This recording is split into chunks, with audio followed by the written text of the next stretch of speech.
আসসালামু আলাইকুম দর্শক মণ্ডলী, চট্টগ্রামের রাউজানে আপনাদেরকে স্বাগতম। এখানে আমরা 12,000 ওয়াটের আমাদের একটা হাইব্রিডের সোলার সেট আপ করছি, যেটা হচ্ছে ওমান প্রবাসী ইঞ্জিনিয়ার আমাদের ইউসুফ ভাইয়ের তার গ্রামের বাড়ি। এই বাড়িটা সম্পূর্ণ হচ্ছে তার বাবা মায়ের জন্য। প্রায় 5 কোটি টাকা খরচ করে তিনি এই বাড়িটা করছেন। দেখার মতো একটা বাড়ি। এটার টোটাল যে ডিজাইনটা, এই বাড়িটার ডিজাইনটাই হচ্ছে, উনি থাকেন অ্যারাবিক কান্ট্রিতে, একদম অ্যারাবিয়ান ডিজাইনের একটা বাড়ি। মানে গতানুগতিক আমাদের বাংলাদেশে আমরা যে টাইপের বাড়িগুলো দেখি সেরকম না। এটার ড্রোন ফুটেজটা দেখলে আপনারা বুঝতে পারবেন যে বাড়িটার ডিজাইনটা কতটা সুন্দর।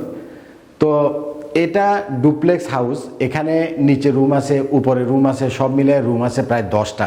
ড্রয়িং আছে, ডাইনিং আছে এবং পেঁচানো একটা সিঁড়ির মতো সুন্দর একটা জায়গা আছে, উপরে একটা গম্বুজ আছে। তো এই বাড়িটাতে মূলত প্রায় 4টা এয়ার কন্ডিশন চলবে অ্যাট এ টাইম, অনর্গল চলবে। এখানে আমরা দিছি হলো গ্রো ওয়াটের 12,000 ওয়াটের আমাদের যে হাইব্রিড সোলার ইনভার্টার সেটা, এবং তার সাথে দিছি হলো আমাদের টাওয়ার সিস্টেম, এই যে লিথিয়াম ব্যাটারি, এই টাওয়ার সিস্টেম লিথিয়াম ব্যাটারিটা।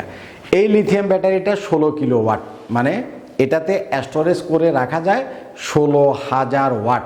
আপনি কথা বুঝছেন? লিথিয়াম ব্যাটারি বা আমরা ব্যাটারির যে হিসাবটা সাধারণত গতানুগতিকভাবে করি, সেটা হচ্ছে যে কত অ্যাম্পিয়ারের ব্যাটারি। এটা অ্যাম্পিয়ারের হিসাবে লিথিয়ামের 314 অ্যাম্পিয়ার, আর পানির হিসাবে তার দ্বিগুণ অর্থাৎ 600 অ্যাম্পিয়ার। কিন্তু কিলোওয়াটের একটা লিথিয়ামের হিসাব আছে, যেটা হচ্ছে 16 কিলোওয়াট অর্থাৎ 16,000 ওয়াটের এটা একটা ব্যাটারি।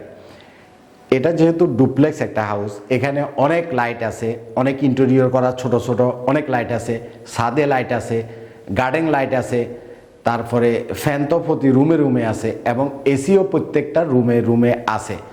দিনের বেলাতে আমরা এখানে জিঙ্কোর 710 ওয়াটের হাইব্রিডের যে সোলারের সেট আপ লেখা উঠতেছে,